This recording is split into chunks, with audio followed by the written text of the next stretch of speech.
बिस्मिल्लाहिर्रहमानिर्रहीम। अस्सलाम वालेकुम। मैं सैयद इमरान शफ़क़त आपकी खिदमत में हाज़िर हूँ। अभी तक की जो सूरत हाल है वो यूँ लग रहा है कि जिस तरह हालात बदल चुके हैं, और सवाल ये पैदा होता है कि इन बदले हुए हालात में क्या इमरान खान साहब अपनी तयशुदा प्लान में कोई तब्दीली करेंगे? क्या वो 26 नवंबर के बजाय कुछ थोड़े दिन पहले, यानी कि 24 या 2-3 दिन पहले वो जाने का इरादा करेंगे इस्लामाबाद में या पिंडी में कोई मुहासरा करने की कोशिश करेंगे? क्योंकि जो ताज़ा तरीन सूरत हाल है उसके मुताबिक तो शायद हुकूमत और पाकिस्तान के इस्टेब्लिशमेंट के दरमियान कोई कुछ बहुत अच्छा, वो गाड़ी नहीं छिन रही या कुछ बहुत अच्छा नहीं चल रहा। अभी हो सकता है कि ये सारी की सारी सूरत हाल जो है वो यानी कि लम्हात में तब्दील होनी है, ये बात तय है। और मुझे ये लगता है ज़ाती तौर पर एक पॉलिटिकल साइंस के स्टूडेंट के तौर के ऊपर कि शायद मामलात इस हद तक ख़राब नहीं होंगे जिस हद तक ख़राब होने की तवक्को की जा रही है या समझा जा रहा है। इमरान खान साहब के मतलब दो उनके जो अनअनाउंस्ड स्पोक्स पर्सन हैं, उन्होंने ये एक तरह से कह लें कि सफ़ेद झंडा लहरा दिया है। एक उनमें से हैं जनाब परवेज़ लाई साहब और दूसरे हैं शेख रशीद साहब। परवेज़ लाई साहब ने कल मीडिया से गुफ्तगू करते हुए कहा था कि इमरान खान साहब की हुकूमत गिराने में और उनके ऊपर जो जानलेवा हमला था, इन दोनों चीज़ों में पाकिस्तान की सिक्योरिटी इस्टेब्लिशमेंट का कोई किरदार नहीं है। इमरान खान साहब खुद कह चुके हैं। इमरान खान साहब क्या कह चुके हैं, क्या वो कहना चाहते हैं, वो खुद कहते रहते हैं और हम तक वो पहुंचता रहता है। नहीं, उन्होंने ये छोड़ी है कल सहाफ़ियों से मुलाकात करते हुए कि जी कि मुझे पीडीएम वालों ने मुज़ाकरात की दावत दी है, लेकिन पीडीएम की तरफ से इसकी तरदीद आ चुकी है। हमारा मौजू मुज़ाकरात नहीं है, बल्कि हमारा मौजू मौके से फ़ायदा उठाना है। क्या इमरान खान साहब इस नए पैदाशुदा मौके से कोई फ़ायदा उठा सकते हैं? जबकि शेख रशीद साहब ये फरमाते हैं कि इमरान खान साहब जो हैं उनको किसी भी नई तकर्री पर किसी भी किस्म का या नई तैनाती के ऊपर कोई एतराज़ नहीं है। नया आर्मी चीफ जो है वो मुल्क को इलेक्शन की तरफ लेकर जाएगा। आइंदा 5 रोज़ सियासत में फ़ैसला कुन है। तो ये अगर आइंदा 5 रोज़ सियासत में फ़ैसला कुन हैं, जो हमें अभी तक खबर जो हमारी पिछले व्लॉग तक मौसूल हुई थी वो ये थी कि समरी मूव नहीं हुई और वज़ीर-ए-आज़म की तरफ से समरी या वज़ीर-ए-आज़म हाउस की तरफ से समरी मूव करने का कहा जा रहा है, जिसका मतलब है कि शायद वज़ीर-ए-आज़म साहब की, नवाज शरीफ साहब की, पीडीएम की सोच कुछ और है और जो जीएसक्यू का इरादा कुछ और है। तो अब इसके पीछे भी बड़ी लंबी कहानी है कि वो कौन क्या है क्या नहीं है। इसको अगर आप जोड़ लें, जो स्टोरी जो अहमद नूरानी साहब है, उनकी जो वेबसाइट है फैक्ट फोकस, उन्होंने जो, आपको याद होगा ये फैक्ट फोकस वही है जिन्होंने जनरल आसिम सलीम बाजवा साहब की वो 99 बल्कि 100 से ज़्यादा कंपनियों का पहली दफ़ा भांडा फोड़ा था। फिर उनको इसके ऊपर आके प्रेस कॉन्फ्रेंस करनी पड़ी थी और किसी भी किस्म की इंक्वायरी से पहले इमरान खान साहब ने कहा था कि किसी भी इंक्वायरी की ज़रूरत नहीं है, इमरान आसिम सलीम बाजवा साहब को काम जारी रखना चाहिए। तो ये वही अहमद नूरानी साहब हैं और ये वही उनकी वेबसाइट है जहाँ पर ये स्टोरी आई है। और स्टोरी जनरल कमर जावेद बाजवा साहब की है। जनरल कमर जावेद बाजवा साहब जो हैं उनके बारे में उन्होंने ये कहा है कि जी कि ये जब इक़्तिदार में यानी गवर्नमेंट में या कह लें कि आर्मी चीफ बने, ये दोनों अल्फाज में माज़रत चाहता हूँ इस्तेमाल करते हुए, मेरे मुंह से स्लिप ऑफ टंग है, इसको पकड़ने की ज़रूरत नहीं है। वो पावर में आए या जब उनके पास इख्तियार आया, चीफ ऑफ आर्मी स्टाफ का ऑफिस उनके पास आया, तो उसके बाद उनके और उनके जो करीबी अजीज़ो अकारब हैं उनकी मतलब एहसासों में बेपनाह इजाफा हुआ। साबर मिठू साहब का जिक्र किया गया है, 12 अरब रुपए के एहसासे बताए जा रहे हैं और उनकी अंदरून मुल्क और बैरून मुल्क प्रॉपर्टीज़ में इजाफा हुआ। ये वो इस तरह की वो बातें कर रहे हैं। अहमद नूरानी साहब की इस खबर के ऊपर अब आपने ये पिछले व्लॉग से जोड़ें कि इसहाक साहब का मैंने कहा था कि उनके मामला जो हैं वो माजी में भी ठीक नहीं थे और इसहाक साहब को नवाज शरीफ साहब ने फ्रंट लाइन पर खड़ा कर दिया है कि वो शहबाज शरीफ साहब की जगह के ऊपर अगले आर्मी चीफ के लिए मामला तय करेंगे और मामला को आगे बढ़ाएंगे। और ये भी बड़ी अजीब सी बात है कि पहले भी हम जिक्र कर चुके हैं कि मतलब कि अलविदाई मुलाकात से पहले समरी का मूव होना ये थोड़ा सा अजीब सा लगता है। तो ये जो स्टोरी है इसमें साबर मिठू साहब का भी नाम लिया गया जो समधी हैं, किनके? जनरल बाजा साहब के। तो जनरल बाजा साहब के जो समधी हैं इनकी कोई नई रिश्तेदारी की भी खबरें आ रही हैं। कल एक बड़े लेवल के ऊपर ये वाली बात हुई थी, मैंने इशारतन जिक्र किया था। अपने व्लॉग में जो मैंने भेरा में किया था इस्लामाबाद से वापसी के ऊपर, अगर आपको याद हो, तो वहाँ पर जो था वो मैंने नाम लिए बगैर जिक्र किया था इनका, इनकी किसी और जो सीनियरिटी के ऊपर जो हैं आर्मी चीफ की, या पहले सीनियरिटी के लिए जो लिस्ट बनी है जो सीनियरिटी के ऊपर आते हैं, उसमें से कोई साहब हैं, उनकी तरफ भी ये खबरें हैं कि साबिर साहब की कुछ रिश्तेदारी की तवक्को की जा रही है जनवरी में।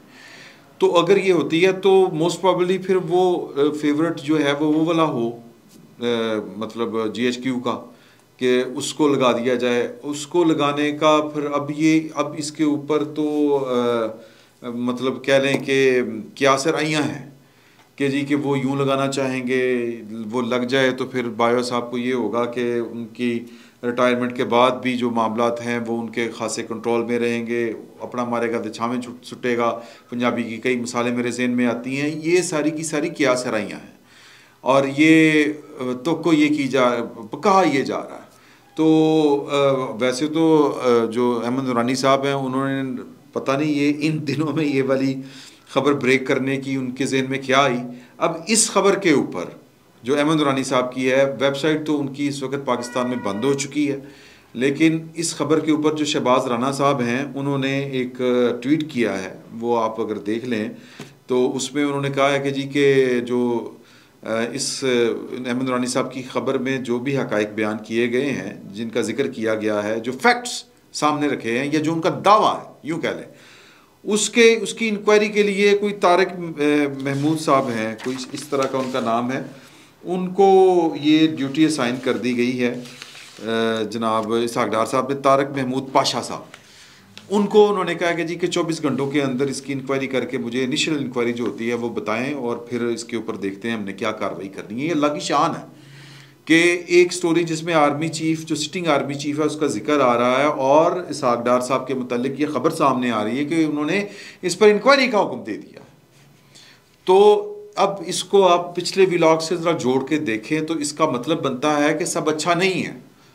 इसका मतलब है कि जो PDM वाले हैं वो कुछ और चाहते हैं, वो मेरिट को फॉलो करना चाहते हैं, और जनरल कमर जावेद बाजवा साहब के मतलब जो ये खबरें मंसूब हो रही हैं, जो बातें हो रही हैं, तो फिर इसका मतलब ये बनता है कि GHQ का इरादा कुछ और है। तो इन हालात में सब अच्छा नहीं है। अब ये इसको जोड़ें, डॉट्स को जोड़ें, तो क्या इमरान खान साहब जो हैं वो इन सब अच्छा नहीं वाले हालात में, कि जब ख़बरें आ रही हैं इस तरह की कि जनाब के गड़बड़ है, ये हो गया वो हो गया, एस्टेब्लिशमेंट के साथ उनकी यस करवाने की जो परवेज़ इलाही साहब हैं वो भी कोशिश कर रहे हैं, तो क्या वो सोचेंगे कि यार मैं 26 को लेट हूँ, मुझे 24 को पहुँचना चाहिए पिंडी इस्लामाबाद, मुझे जाके मौके से फ़ायदा उठाना चाहिए, मुझे जाके कुछ इस तरह का माहौल पैदा करना चाहिए कि मतलब कुछ भी हो जाए, इस तरह का माहौल, जैसा माहौल का जिक्र बिलावल भुट्टो ज़रदारी साहब ने किया था कि वो जब 9 और 10 अप्रैल जब उनके खिलाफ तहरीक अदम एतमाद का मामला था, मार्का हो रहा था, तो वो पैगाम उन्होंने भेजा था कि मैं मार्शल लॉ लगवा दूंगा। तो इमरान खान साहब की तो ख्वाहिश है कि मुल्क में मार्शल लॉ लगे, तो क्या वो इस सूरत हाल से फ़ायदा उठाते हुए कि जब खबरें ये आ रही हैं, इस तरह की खबरें आ रही हैं कि यार सेम पेज नहीं रहा, गड़बड़ हो गई है, तो क्या वो जाके हालात इस तरह के पैदा करेंगे कि फिर बाजवा साहब को मर्जी करने में आसानी हो, जिसका इशारा बिलावल भुट्टो ज़रदारी साहब दे चुके हैं। मेरी इत्तला के मुताबिक ये इसके लिए हर तरह से जो पाकिस्तान मुस्लिम लीग नून की या PDM की हुकूमत है वो तैयार है ज़हनी तौर पर। वो कहते हैं कि जी के वट में जो कुछ मर्जी हो जाए वो कर लेंगे। फिर ये जब मैं इस चीज़ के कड़ी से कड़ी मिलाने की कोशिश कर रहा था, एक कह लेंगे एक तज़िया सा, तो प्रोड्यूसर साहब ने मुझे एक ट्वीट निकाल के दिया सलमान अहमद साहब का, जो इमरान खान साहब के दस्ते रास्त हैं, जो इमरान खान साहब के बिहाफ के ऊपर वो जो रोकड़ी साहब थे, खुरम रोकड़ी साहब उनका नाम है, और उन्होंने दावा किया था कि जी के मुझे कहा गया था कि मुलाकातें ये वो अरेंज करूँ, तो मैंने फैसल नसीर, मेजर जनरल फैसल नसीर से मुलाकात का बंदोबस्त किया, और इमरान खान साहब की तरफ से जो एलोकेट किए गए थे, जो नॉमिनेट किए गए थे, वो सलमान अहमद साहब थे, वो जो सिंगर है ना जी, वो गाते हैं। उन्होंने एक ट्वीट किया है, वो ट्वीट मुझे ये तकरीबन कुछ 6 घंटे पहले का ट्वीट है, वो कहते हैं कि डिज़ोल्व ये डिलीट ना हो जाए, प्रोड्यूसर साहब यदि तस्वीर ला देना होते वो डिलीट ना कर दें कि हालात बदल गए हैं तो अब मोहब्बत का दोबारा से कोई नया आगाज़ हो। तो वो कहते हैं dissolve the assemblies and move toward free fair elections. Banner जो उन्होंने लगाया है बड़ा खौफनाक है। उन्होंने जनाब university of corruption and money laundering ये उन्होंने दी है और उसमें तस्वीर लगाई हैं। पहली जो तस्वीर है बाईं तरफ से वो है chairman of the board and president, किसका? The university of corruption and money laundering का। वो कहते हैं बोर्ड ऑफ ट्रस्टीज़ में जो चेयरमैन हैं बोर्ड के वो और जो प्रेसिडेंट है वो जनरल कमर जावेद बाजवा साहब की तस्वीर लगाई है उन्होंने। साथ में उन्होंने डायरेक्टर एंड CEO यानी कि किसका? University of corruption and money laundering board of trustees के जो डायरेक्टर और CEO हैं वो जनरल नदीम अंजम साहब हैं। कौन है ये DGISI है। यार गज़ब खुदा का, क्या कभी इस तरह भी हुआ है कि एक पॉलिटिकल पार्टी के लीडर का एक वो क्या कहते हैं स्पोक्स पर्सन टाइप का बंदा कि वो जनाब इस तरह के ट्वीट कर रहा है और फिर उसको PTI वाले धड़ाधड़ जो है वो लाइक कर रहे हैं। नीचे लिखा जी वर्ल्ड रिनाउंड फैकल्टी जो है उसमें है जी chief operating officer Nawaz Sharif साहब, उनकी तस्वीर लगी है। आगे है जी कि जो चीफ एकेडमिक ऑफिसर किसके? वर्ल्ड रिनाउंड फैकल्टी से ताल्लुक़ है और university of corruption and money laundering board of trustees के तहत वो चीफ एकेडमिक ऑफिसर हैं आसिफ अली जरदारी साहब, मिस्टर 10% हुआ करते थे। Dean school of fake accounts Shahbaz Sharif साहब, वज़ीर आज़म Pakistan. Dean school of lies and deceit ये हैं मोहतरमा मरियम नवाज साहबा, वेरी गुड। अच्छा जी, dean school of money laundering Ishaq साहब। तो सर ये क्या हो रहा है? ये क्या हो रहा कि मतलब अब ये वो शख्स जो पाकिस्तान की आर्मी को जाके मिल रहा था और उन्होंने फिर बरमला कहा और एक अपना वो क्या कहते हैं वीडियो पैगाम में कि जनरल साहब आपने मुझे कहा था कि मैं कुछ करूँगा तो जनरल साहब आप कुछ करें। तो यानी कि जनरलों से जाके मिल रहे थे कि वो एक हुकूमत का तख्ता उल्टाएं, सियासत में मुदाखलत करें।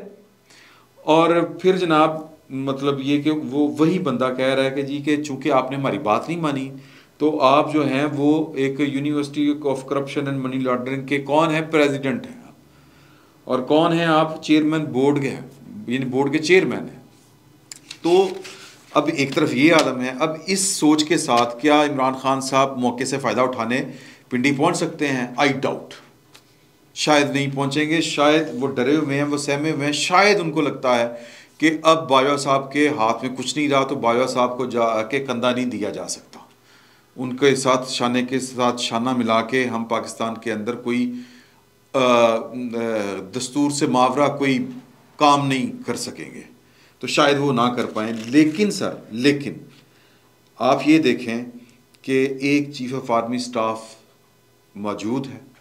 अभी तो अगले आर्मी चीफ का नाम नहीं आया, सिर्फ जिक्र हुआ ना कि उनकी अलविदाई मुलाकातें हो रही हैं। और वैसे मैं जनरल बाजवा साहब को मैं बहुत से मामलों पे क्रेडिट देता आया हूँ और दे रहा हूँ, लेकिन सर वक्त ने अपने हिसाब से चलना होता है। और ये शायद मकाफत अमल है कि जनरल साहब जो थे वो अगर वो नहीं बांध सके थे अपने जूनियर्स के आगे जिन्होंने प्रोजेक्ट इमरान खान खड़ा किया था, तो शायद इसमें कसूर पाकिस्तान की उस वक्त की पॉलिटिकल पार्टी, उस वक्त की गवर्नमेंट क्या भी था कि आप एक अपनी मर्ज़ी से चूज़ करके लाए थे एक आर्मी चीफ जिसने आके सबसे पहले साबित करना था कि मैं नवाज शरीफ साहब का वफादार नहीं हूँ, मैं पाकिस्तान का लॉयल आर्मी चीफ हूँ, मैं पाकिस्तान की फ़ौज का आर्मी चीफ हूँ, मेरी लॉयल्टीज़ पाकिस्तान के साथ हैं, किसी एक पर्सनैलिटी के साथ नहीं है। तो क्या करते हो? उन्होंने चुप करके कहा कि कर लो भैन, तुम जो चला रहे हो चला लो। जब नहीं निकला तो उन्होंने कहा बस हुण सुकून है, हुण पिछे हो जाओ, अब ये छोड़ दें काम, ये काम हमारे करने वाले नहीं हैं। तो मैं जो जनरल साहब हैं, जनरल कमर जावेद बाजवा साहब, मैं उनको ये क्रेडिट देता हूँ कि उन्होंने जब ज़रूरत थी, जब मौका था, जब वो रोल प्ले कर सकते थे, उन्होंने एक दफ़ा नहीं, दो नहीं दफ़ा, 3 दफ़ा रोल प्ले किया। एक दफ़ा इमरान खान साहब को बचा के रोल प्ले किया, वरना इमरान खान साहब जिस घटिया लेवल के ऊपर उतरे हुए हैं पाकिस्तान की फ़ौज के ख़िलाफ़, ये जो कुछ कर रहे हैं सर, वो बहुत कुछ हो सकता था उनके ख़िलाफ़, लेकिन ये वो मुँह मुलाजा मार गया या दीद खोरे हैं वो, ये उनको क्रेडिट देना पड़ेगा। दूसरा क्रेडिट कि नवाज शरीफ को इमरान खान के चंगुल से बचा के ले गए। अपने जूनियर्स के चुंगल से बचा के जिंदा सलामत जेल से निकाल के बाहर भिजवा दिया, ये भी उनको क्रेडिट जाता है। तो और फिर तीसरा क्रेडिट सबसे बड़ा है कि पाकिस्तान की फ़ौज को एक पॉलिटिकल करने का। लेकिन बाकी बातें तो लोग करेंगे, करते हैं, मकाफत अमल है। और ये एक ही वक्त में कि उनके खिलाफ एक खबर आ रही है और उसकी इंक्वायरी की इतला आ रही है कि वज़ीर ख़जाना साहब ने इंक्वायरी ऑर्डर कर दी है। ये सर क़यामत की निशानियों में से एक निशानी है। और फिर जो अपोजिशन है, जो मतलब जो उमूमन अपोजिशन फ़ौज का साथ दिया करती है, वो उनकी तस्वीरें लगा के उनको एक करप्शन यूनिवर्सिटी का डीन करार दे रही है। मेरा ये ख्याल है कि ये पाकिस्तान के जो भी ताकतवर तरीन लोग हैं उनको, उनके लिए मकाम इबरत है कि उनको सबक सीखना चाहिए। तो खान साहब जो हैं वो सबक सीखें ना सीखें, लेकिन खान साहब जो हैं, मैं सबक सीखने की बात पाकिस्तान के ताकतवरों की कर रहा हूँ, वो सीखें ना सीखें, लेकिन खान साहब को तो कुछ सीख लेना चाहिए। अब वो भी पता नहीं सीखते हैं कि नहीं सीखते, लेकिन अब देखना हमें ये है कि वो मतलब कह लें कि वो क्या उसको कहेंगे कि अनप्लान तरीके से मौके से फ़ायदा उठाने, कोई तारीख में कोई रद्दोबदल करते हैं कि मैं 26 की बजाय 24 को आ रहा हूँ, क्योंकि गवर्नमेंट ने तैयार किया हुआ कि कुछ हो जाए हमने 25 तक आर्मी चीफ अगला अनाउंस कर देना। बाकी देखें क्या होता है। पाकिस्तान की सियासत सर लम्हा ब लम्हा बदल रही है, ऐसा कुछ भी हो सकता, लेकिन यकीन रखें अल्लाह ताला के ऊपर, अल्लाह ताला पाकिस्तान के हक़ में बेहतरी करेगा। फ़िल वक्त इतना ही, बहुत बहुत शुक्रिया।